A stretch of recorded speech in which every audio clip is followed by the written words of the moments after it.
Azərbaycan Prezidenti İlham Əliyev və İran Prezidenti Məsud Pezeşkiyan arasında 2026-cı il 8 mart tarixində baş tutmuş telefon danışığına əsasən qonşu və dost İran xalqının hazırki ehtiyaclarının təmin edilməsi məqsədi ilə İrana humanitar yardım yola salındı. Azərbaycan Prezidentinin tapşırığına uyğun olaraq Fövqəladə Hallar Nazirliyinin avtomobilləri ilə İrana yola salınan humanitar yardıma 10 ton un, 6 ton düyü, 2,4 ton şəkər, 4 tondan artıq su, 600 kilograma yaxın çay, 2 tona yaxın dərman və tibbi ləvazimatlar daxildir. Və bir daha vurğulayaq ki, Azərbaycan İrana humanitar yardım göndərdi. Müsahibəmiz var və studiyada ilə bax bu mövzunu müzakirə edəcəyik. Studiyada qonağım isə siyasi şərhçi Əhməd Şahidovdur. Əhməd müəllim, salam, xoş gəlmişsiniz. Salam, sabahınız xeyir olsun. Və siz də yəqin ki, izlədiniz. Ölkə başçısının tapşırığına uyğun olaraq Azərbaycandan humanitar yardım göndərildi İrana və bu bir daha Azərbaycanın bu prosesdə mövqeyini və eyni zamanda ölkə başçısının liderlik xüsusiyyətini, regionda aktor ölkə olmamızı, eyni zamanda da yəqin ki, bu sözdən çəkinməyəcəm, siyasi jestinin göstəricisidir yəqin ki. Ümumiyyətlə, bu baş verən hadisələri, son prosesləri və həm də Azərbaycan-İran münasibətlərini hazırki mərhələdə necə qiymətləndirirsiniz? Bəli, ilk öncə onu deyim ki, siyasi jest olmaqla yanaşı, İranla münasibətdən də başqa bu Azərbaycan xalqının, Azərbaycan dövlətinin xarakteri xüsusiyyətidir. Təkcə İranla bağlı deyil. Xatırlayırsınızsa, o pandemiya dönəmində bütün dünyanı virus cənginə alanda Azərbaycan özü də o virusdan əziyyət çəkirdi. Bəli. Bizim də insanlarımız həyatını itirirdi. Biz yenə belə 10 milyonluq ölkə olmamıza baxmayaraq, dünyanın bir çox ölkələrinə, Afrikaya qədər biz yardımlar göndərirdik. Tibbi ləvazimatlar, humanitar yardımlar, Türkiyədə qardaş dünya tərəfindən unutulan ölkələrə də. Bəli, bəli. Və qardaş Türkiyədə meşə yanğınları, su fəlakətləri, zəlzələ olanda, Pakistana bu isim xarakteri xüsusiyyətdir. Bir millət olaraq mentalitetімizdən irəli gəlir, dövlətimizin xarakterindən irəli gəlir və məhz bu yaxın şərqdəki müharibə dövründə xatırlayırsınızsa və bugün də o tendensiya davam edir. Azərbaycanla bağlı hər zaman tənqidi fikirlər səsləndirirdi. Azərbaycanı istəməyən qüvvələr, Azərbaycan güya anti-İran koalisiyasına qoşulacaq, Azərbaycan öz hava məkanını güya İrana hücumlarda istifadə olmasına icazə verəcək və son dron məsələsindəki Naxçıvan ərazisinə 4 dron zərbəsi endirildi. Təbii ki, Azərbaycanın əsəbi, Azərbaycanın belə deyək, haqlı narazıçılığı var idi ortada. Azərbaycan heç bir halda bu münaqişədə tərəf deyil. Əksinə qonşularında stabilliyin, sülhün, firavanlığın olmasının tərəfindədir. Amma İran ərazisindən Azərbaycanın belə deyək, şah damarına, xüsusən də Naxçıvan hava limanına zərbə endirmək, bu bilərəkdən Azərbaycanın ana torpağını Naxçıvanla əlaqəsini kəsmək, Naxçıvanın alternativ əlaqəsi İran ərazisindəndir. Bu düşünülmüş bir senariydi. Hər nə qədər İran rəsmiləri, prezident olsun, Xaricilər Naziri bunu inkar eləsələr də, fakt ondan ibarətdir ki, Telegram kanallarında Sepaha aid qeyri-rəsmi Telegram kanalları var ki, biz hələ 2020-ci il müharibəsində orada Azərbaycana qarşı təhdidlər, animasiya filmləri görürdük. Biz bilirik ki, bu Sepahın Azərbaycana, ümumiyyətlə bütün dünyaya qeyri-rəsmi göndərdiyi bir tribunadır, platformadır. Orada açıq şəkildə etiraf edilirdi ki, bəli, bu Azərbaycana bir mesajdır. Və qəribə cəhət ondan ibarət idi ki, biz nə qədər də bir xalq olaraq, ölkə olaraq, dövlət olaraq İran prezidenti Məsud Pezeşkiyana bizim qanımızdan, canımızdan olan bir Azərbaycan Türk olduğu üçün hörmətimiz var idi. Amma var bugün də. Amma o hadisədən dərhal sonra Azərbaycan prezidentini telefonla aramaq əvəzinə Rusiya prezidenti Vladimir Putini arayır, ona sanki məruzə verir, məruzə edir, izah edir. Halbuki hadisə Azərbaycanla bağlıdır. Azərbaycanda baş verib, Azərbaycan bir izahat gözləyir. Buna baxmayaraq Azərbaycan yenə o gecikmiş də olsa telefon zəngindən sonra məsələyə aydınlıq gətirildi. Amma yenə Azərbaycan onu qəbul eləmir ki, bu güya İsrail xüsusi xidmət orqanları tərəfindən olub. 2026-cı ildə yaşayırıq. Radar sistemi var, naviqasiya var, havadan müdafiə sistemləri var. Hansı raketin, hansı dronun, hansı trayektoriyadan, hansı koordinatlardan atıldığı bəllidir. Bu Üstəlik Müdafiə Nazirliyinin açıqlamasında da vurğulanıb ki, yəni adı vurğulanıb həmin o dronların. O dronlar isə yaxın məsafəyə uça bilir. Yəni İsraildən bura gəlməsi Yəni burada indi bəzi konspirasiya var, bəzi fikir yayındırmaq istəyirlər ki, güya İran daxilində İsrailin agentləri var, ajanları var, onlar edə bilər. Bu bizim problemimiz deyil. Yəni İran təbii ki öz təhlükəsizlik məsələlərini həll edə bilmir. Sepah generalları içərisində ən yüksək səviyyədə İsrailə casuslıq edənlər, amma bu bizim problem deyil. Yəni biz öz ərazimizi qoruyuruq, suveren ərazimizə düşən dronla bağlı bizim hirsimiz, qəzəbimiz anlaşılandır, amma bizə üzrxahlıq ediləndən sonra və Azərbaycan bir daha qonşularına bu jesti göstərdi. Bütün o Azərbaycanı tənqid edən dairələr bu İran daxilində, bu bir sıra müsəlman ölkələri təəssüflər olsun ki, Türkiyə cəmiyyətində də, Türkiyə kamuoyunda da sıradan vətəndaşlardan tutmuş, iqtidar partiyasında, müxalifət partiyasında olan deputatlar, millət vəkilləri, jurnalistlər bir ağızdan Azərbaycana qarşı bir cəbhə açmışdılar. Güya Azərbaycan araşdırmadan İran əleyhinə ittihamlar səsləndirir. Bütün bu tənqidlər edənlər indi susublar. Çünki Azərbaycan yeganə ölkədir ki, dövlət başçısı səviyyəsində İran səfirinə gedib başsağlığı verir. Ondan bir gün sonra heç gözləmədiyimiz halda, belə deyək, bir xəyanətlə üzləşirik. Bizim ərazimizə dron hücumu olub. Buna baxmayaraq yenə Azərbaycan, mən bunu altını çizərək vurğulamaq istəyirəm ki, yeganə ölkədir ki, İrana humanitar yardım göndərir ki, bu bizim bu münaqişədə tərəf olmadığımızı, insanlığın tərəfində olduğumuzun, sülhün, barışın tərəfində olduğumuzu göstərir ki, bax, bu məqamın üzərində dayanmaq istəyirəm Əhməd müəllim. Nəzərə alsaq ki, bax, siz də vurğuladığınız bir neçə faktların üzərindən biz keçdik. Nəzərə alsaq ki, son dövrlərdə Bakı-Tehran münasibətlərində müəyyən gərginlik var idi. Azərbaycanın bax bu addımı, ümumiyyətlə Pezeşkiyanla danışıqdan sonra həm də sərhəd keçid məntəqələrinin açılması, yük avtomobillərinin giriş-çıxışının təmin olunması ki, bu da dayanmışdı. Bax, bunlardan sonra və bugün də humanitar yardımın göndərilməsindən sonra ki, 30 tondan çox humanitar yardım göndərilib, bura həm də tibbi ləvazimatlar aiddir. İranın siyasi elitasında və cəmiyyətində bu hansı mesajı qəbul etməsinə zəmin yaradacaq? Ümumiyyətlə, İranla Azərbaycan münasibətlərinə baxdığımızda hər zaman o problemlərin kökü İranlı olub. İstər xatırlayırsınızsa, bir 15-20 il bundan əvvəl, dəqiq xatırlamıram, Avroviziya müsabiqəsi ilk dəfə Azərbaycanda keçiriləndə İrandan təhdidlər gəlirdi, dini xadimlər, Sepah ki, biz sərhədlərimizdə Qərb mədəniyyətini, Avropa mədəniyyətini görmək istəmirik. Bunu adladıq. Daha sonra 2020-ci il müharibəsində, ondan sonraki dövrdə gəlib Araz boyu o hərbi əməliyyatları, belə deyək, quş baxışı ilə izləmək mümkün idi. Azərbaycan, biz bunu rəsmi şəkildə bildirməsəydi, amma qeyri-rəsmi məlumatlar var. Bu faktdır ki, İran silahlı qüvvələri Azərbaycanın atdığı raketlərin koordinatlarını qarşı tərəfə, Ermənistana verirdi. Onlar bunun müəyyən dərəcədə qarşısını almağa çalışırlar. Bütün bunları keçdik. Bugün Zəngəzur koridoru məsələsi artıq ötən ildən başlayıb aktiv şəkildə müzakirə olunanda elə dünyasını dəyişmiş ali dini lider Xomneyinin bir tweetini mən xatırlayıram ki, Ermənistan diqqətli olun, Zəngəzur koridorunun açılması heç də sizin marağınıza deyil. Bugün həmin o Ermənistan bəhbəhlə Zəngəzur koridorunun açılması ilə bağlı prosesdə aktiv iştirak eləyir. Olan kimi oldu? Yenə İran tərəfinə və bütün bu hadisələrdən sonra təbii ki, Azərbaycanın yenə də bu jesti, mən inanmaq istəyirəm ki, İranın qədir bilən insanları, qədir bilən vətəndaşları, siyasi elitasında hələ də rasional düşünə bilən Azərbaycanla, tək Azərbaycanla deyil, bu çətin dönəmdə qonşuları ilə mehriban siyasət yürütməyə üstün tutan, belə deyək, islahatçı qanad bunu başa düşür. Ən azından Prezident Pezeşkiyanın bunu ifadə etməkdə çətinlik çəksə də, çünki orada prezident institutu tam şəkildə belə deyək, etalatın, Sepahın nəzarəti altındadır. Mən əminəm ki, Pezeşkiyan İran prezidenti Azərbaycan prezidentinə telefon açarkən belə dediyi ifadələrdə səmimi deyildi. O telefon danışığının belə İran xüsusi xidmət orqanları tərəfindən izləndiyinin fərqində idi. Ona görə sözləri seçərək ifadə edirdi. Çünki bir gün öncə bir video müraciəti yayıldı ki, bəli, biz bütün qonşularımıza hörmətlə yanaşırıq, onlara hədəf göstərmirik, üzr istəyirik. Bundan bir neçə saat sonra Sepah açıqlama yaydı ki, İran prezidentinin açıqlamasını ciddiyə almayın.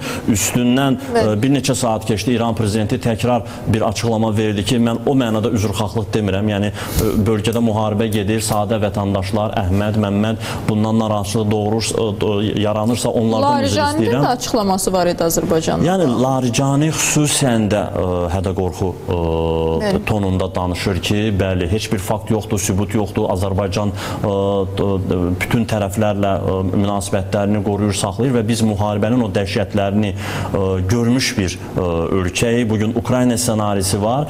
Biz bilirik ki, öz ərazisini hansısa bir ölkəyə plastarm kimi verməyin fəsadları nədir? Biz heç bir halda nə Amerika Birləşmiş Ştatları, nə İsrail, nə digər ölkələrlə bu istiqamətdə ümumiyyətlə müzakirə aparılmır. Bu belə indi də belədir, illər əvvəl də belə olub, bundan sonra da belə olacaq və bunu bilə-bilə Azərbaycana bu təhdidlərin səbəbini bilmiş deyilik. Və sizin sualınıza gəlincə, mən inanmaq istəyirəm ki, bəli, Azərbaycanın bu humanitar jesti hər nə qədər bəzi Sepah tərəfdarı olan sosial şəbəkə istifadəçiləri İran tərəfindən bildirirlər ki, biz sizdən yardım istəməmişdik, lazım deyil sizin yardımınız, çox gülüncdür. Yəni, biz Türkiyədə meşə yanğınları olanda da gözləmədik ki, onlar bizdən hətta Prezident Erdoğan bildirdi ki, mənim heç xəbərim yox idi ki, Azərbaycan tərəfi bildirdi ki, təyyarəmiz hansı hava limanına insin. Bu bizim xasiyyətimizdir, bu bizim mentalitetimizdir, bu bizim davranışımızdır, mədəniyyətimizdir. Yəni, İran tərəfi istərsə də, istəməsə də biz başa düşürük ki, müharibə şəraitində də onların nələrə ehtiyacı ola bilər. İmkanımız daxilində indi 90 milyonluq İranı əhatə edəcək humanitar yardım göndərməyə bizim gücümüz çatmasa da, amma öz gücümüz, imkanlarımız daxilində özümüz üçün saxladığımız ehtiyatlardan, çünki bölgədə artıq müharibə gedirsə, bunun humanitar fəlakət səviyyəsinə çevrilməsi bizə də təsiri ola bilər. Bizim də ehtiyacımız olacaq. Sabah milyonlarla qaçqın gəlib sərhədlərimizə, Astara keçid məntəqəsinə toplaşsa, bizim insanlarımız üçün də qida ehtiyatı olmalıdır. Buna baxmayaraq biz İrana bu jesti elədik. Mən əminəm ki, İranın o siyasi dairələri, hətta hərbi dairələri belə bu jesti düzgün qiymətləndirə biləcəklər. Və bugün Azərbaycan həm də bu İrandakı hərbi əməliyyatlar səbəbi ilə bütün dünyanın ümid yeridir. İranda olan xarici diplomatlar, onların ailə üzvləri, turistlər məhz gəlib Azərbaycan ərazisindən keçirlər. Hətta bir neçə səfirlik artıq rezidensiyasını keçirdib Bakıya keçirib. Orada onların sərhəddən su, çay, yüngül qida ilə təmin olunması, onların daşınması. Artıq biz bu müharibənin ağırlığını öz üzərimizdə hiss edirik. Bugün yüzlərlə insan keçirsə, sabah Allah eləməsin müharibə genişlənsə, milyonlarla insan sərhəd qapısına toplaşacaq. Bu insanların, mən hətta bir hesabladım ki, 1 milyon insanın indi siz xarici səfərlərdə tez-tez olursunuz, bir nəfər vətəndaşın sərhəddən keçməsi üçün 60 saniyə, hələ mən çox az götürürəm, 60 saniyə vaxt tələb olunursa, 1 milyon insanı sərhəd keçid məntəqəsindən keçirmək üçün bizə 1 il 6 ay lazımdır. Yəni, təbii ki, orada biz düşərgələr tikməliyik, onların qidası, içməyi, qalmağı, tibbi müayinələri, bu hamısı Azərbaycan vətəndaşlarının üçün nəzərdə tutulan büdcədən sərf olunur. Ona görə biz heç vaxt istəməliyik ki, İranda müharibə genişlənsin, orada bizim 40 milyon... Bəli, biz də bu regionda yaşayırıq. Bəli, 40 milyon bizim soydaşımız var, onların pənah gətirəcəyi ilk qapı elə Azərbaycan olacaq, çünki onlar bizim qardaşlarımızdır. Amma bu baxımdan mən əminəm ki, Azərbaycanın bu humanitar jesti İran tərəfindən düzgün qiymətləndiriləcək, o daxildə olan, fərqi yoxdur, İsrail agentləridir, İsrail casuslarıdır, təxribatçılardır, Azərbaycanı sevmək istəməyən bölgə ölkələrini də tək Azərbaycan deyil, Türkiyədə var. Bölgə ölkələrində müharibəyə cəlb edilmək istəyən o təxribatçı qüvvələr var ki, Azərbaycan prezidenti Cənab İlham Əliyevin o sərt çıxışı, o qəzəbli ifadələri məhz o təxribatçı qüvvələrdir ki, o Sepah daxilində, İran daxilində hətta bu Azərbaycan prezidenti çıxışından sonra, bax bu çıxışdan sonra, qətiyyətlə Azərbaycanın mövqeyindən sonra yəqin ki, bunu deməkdən də çəkinməməliyik ki, tək region ölkələri yox, eyni zamanda Körfəz ölkələri də biraz rahat nəfəs aldılar. Ən azından bir neçə gün daha sonra Sepahın açıqlaması oldu və yenidən hədəfə alındılar. Yəni regionda sabitliyi aktor ölkə olaraq Azərbaycan istəyir və bir sual vermək istəyirəm sizə. Əhməd müəllim, siz mütəmadi olaraq beynəlxalq təşkilatlar çərçivəsində bu münasibətlərin tənzimləməsində söhbət ölkələr arasında gedir ki, iştirak edirsiniz, müşahidə edirsiniz və sualım bundan ibarətdir ki, ölkələr böhran halında olarkən bu cür siyasi jestlər onların münasibətlərin tənzimləməsində bir alətə çevrilə bilərmi? Təbii ki, Azərbaycanın bu addımı ümumiyyətlə dünyada nümunəsi çox az rast gəlinən bir addımdır. Sənin ölkənə dünən dron hücumu təşkil olunub. Bunu dolayısıyla etiraf eləyirlər, təkzib eləmirlər. Azərbaycan yardım göstərir. Bu dünyada belə deyək, az rast gəlinən, bunu yaxın şərqdə Fələstində görürsünüz ki, bütün dünya Fələstinə yardım göndərməyə çalışır. İsrail oradan bloklayır. Azərbaycanın bu addımı təbii ki, Azərbaycan-İran münasibətlərinə bizim tərəfimizdən növbəti dəfə töhvədir. Hətta səfirliyimizə terror hücumundan sonra mən bir vətəndaş olaraq hamımız şoka düşmüşdük. Həmin terrorçu yadınıza gəlirsə ayaq üstə İran televiziyalarına müsahibə verirdi. Sanki bir məişət hadisəsi baş verib, sanki iki nəfər küçədə. Bəli, yəni müsahibə bunun fikrini alırdılar. Yəni heç bir qollarında qandal, heç bir hadisə baş verməmiş kimi məişət zorakılığı kimi qələmə verildi ki, mən həyat yoldaşımı səfirlikdə axtarırdım, gəldim, götürdüm əlimə avtomatı, vurdum, öldürdüm Azərbaycan diplomatını. Bəli, yəni danışır, yəni Azərbaycanın sərt reaksiyasından sonra ki, Azərbaycan öz səfirliyini geri çağırandan sonra, yəni çox güman ki, İran tərəfində bəzi şəxslər, mən hamıya şamil eləmirəm, amma bir çox dairələr, mühafizəkar dairələr bu dildən başa düşürlər və Azərbaycan prezidentinin də o sərt şəkildə ifadə verməsinin nəticəsi idi ki, Pezeşkiyan üzr istədi. Bugün Türkiyədə mən bunu bir daha qeyd eləmək istəyirəm ki, bəzi şəxslər Azərbaycanı tənqid edirlər ki, araşdırmadan nəyə görə. Bugün Prezident Rəcəb Tayyip Erdoğan artıq Azərbaycanın bu ritorikasına gəlib çatır. Ötən günkü açıqlamasında biz bunu səhv eləmirəmsə, 4-cü raket düşüb Türkiyə ərazisinə. İlk dəfə bildirdilər ki, bəli, bu raket yolunu azmış ola bilər. Biz qardaş İran xalqını başa düşürük, İran dövlətini başa düşürük. Amma Rəcəb Tayyip Erdoğanın dünənki çıxışına baxsaq, artıq İrana sərt xəbərdarlıq. Yəni 4-cü dəfə raket yolunu aza bilməz. Bu İran daxilində təxribatçı qüvvələrdir, nədirsə İran bunu nəzarətdə saxlamalıdır. Necə ola bilər ki, 2000 kilometrdən raketi gedib Təl-Əvivin mərkəzinə vura bilir, bunu idarə eləyə bilir, amma buradan bura 400-500 kilometrlik məsafə səhvən gedib düşür. Bu ola bilməz. Özü də xüsusən də drondırsa, bu dron idarə olunan bir məsələdir. Nəyə görə gedib fermaya düşmür, Naxçıvan hava limanına düşür. Bu çox həssas məsələdir və Türkiyə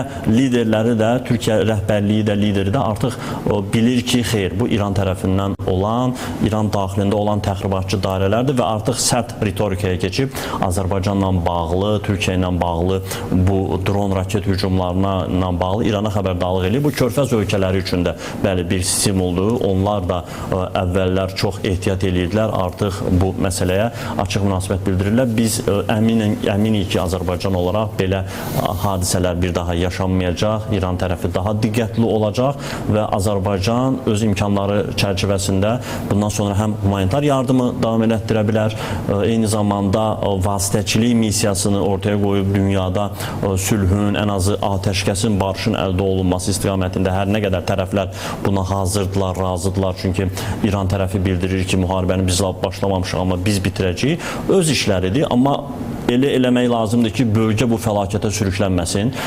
Biz bu bölgədə yaşayırıqsa, sərhədlərimizdə acınacaqlı müharibə təbii ki, bizə də təsir göstərir.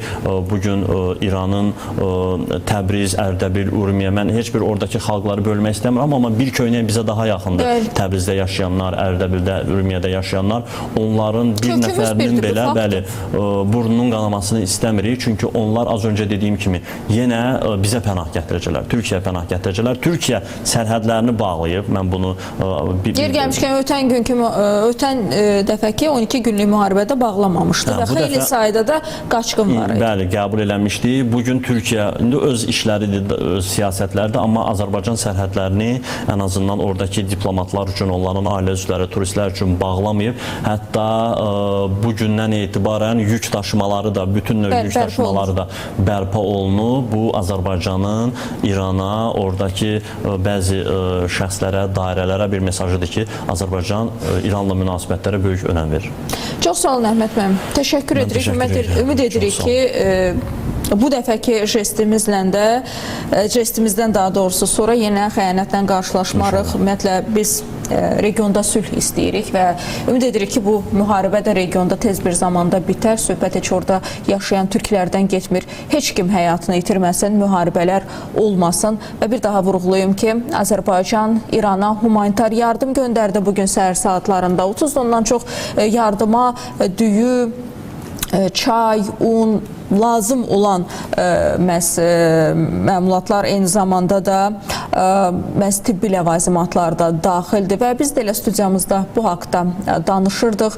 Regionda tez bir zamanda ümid edirik ki, müharibə bitər. Studiyada qonağım isə siyasi şərhçi Əhməd Şahidov idi.